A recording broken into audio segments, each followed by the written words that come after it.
Today now, everybody wants everybody to think the same thing. Otherwise, they're evil, or otherwise they could hurt me. Whatever happened to sticks and stones will break your bones and words will never hurt me? We have this whole thing that words are evil, words are action, it's bullshit. And all it does is make you incredibly weak as a human being, and you're more than that. We all are more than that. But you know what? Like a kid that's never broken their bones, definitely afraid of breaking the bone. But if you're a kid and you're rough and tumble, you broke multiple bones, they healed, you don't have any fear of it. There's so many kids that have been raised to be safe and secure every moment. Anything that's insecure or unsafe, they don't want to be a part of, including language. And what it does is make you incredibly weak and fearful. And that's why there's so many people that are abundant that are angry all the time. Because they're angry because they're not growing. So don't get me wrong. I know some people are not a good influence. I'm not denying that. I'm just saying you're more than somebody's influence unless you obsess about it every moment and make them wrong so you can make yourself feel superior morally, psychologically, or spiritually. That's bullshit. Stop the pattern. We've all done it. Catch yourself. Because if you want joy, happiness, and freedom and an extraordinary life, it will not come from blame. Never. There's no pride that comes from blame. I don't mean fake pride where you make shit up to feel good. I'm talking about real pride. Pride is something you earn. Like people tell me, oh, I have no self-esteem because my parents used to say this or they'd say that. I'd say that's such bullshit. I'm not saying it's bullshit they didn't say that. I said it's bullshit, that's why you don't have self-esteem. Self-esteem does not come from what people say about you.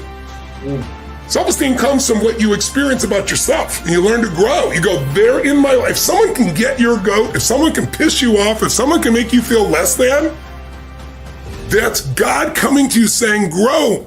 You need some spiritual growth. There's got to be some change in your perception, your belief, your emotions, your spiritual look of life. So that can't happen anymore. And when it happens, like at 61, I've been through so many of those things, and I like to do things in mass. I took on big challenges, so I'd have to grow more. But then life throws them at you too. When they come, you just go, okay, it's going to have me until I grow. What needs a shift in me so that it no longer has an impact? And this is what I love about my haters, you know, and I just believe you can get something out of everything, you know. I think everything teaches. If you're with a 3-month-old, if you pay attention, they're teaching you something. I mean, it's something you can get out of watching this 3-month-old that's not concerned about time. You know what I'm saying? He's not on the etiquette thing. I mean, he's just living free, you know. And so for me, the one thing I love about my haters is they give me a perspective that my mother doesn't give me. My mom loves me so much. And I think, you know, there are times where, you know, she may want to correct me and she's like, I don't want to hurt his self-esteem. You know, or my wife, you know, may not say a certain thing because she's like, I'm not 100% sure. I'm not in the field. Maybe I shouldn't say that. But I find that my haters say what's on their mind, you know, and sometimes what they say is real. You know, that there's some adjustments that I need to make. You know, now I don't take their hate and allow it to tear me down, but there are things that they say, you know, about me. I'll never forget this one guy who was hating on me was talking about how I had 4 or 5 jobs.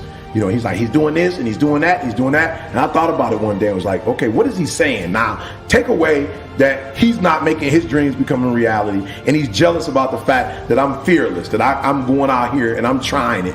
But there was some validation in what he was saying, in that if you're doing too much and you don't have a solid focus, you may not be getting the most out of your life. And I was like, you know what, this guy's, he's telling the truth. And so I started to narrow my focus. Haters have given me that extra, that edge, that advantage, that I know that they're always in the backdrop waiting for me to make a mistake. They're waiting for me to fall. They're waiting for me, you know, to come out with a video that doesn't represent, you know, the videos I've done before. They're waiting. And so,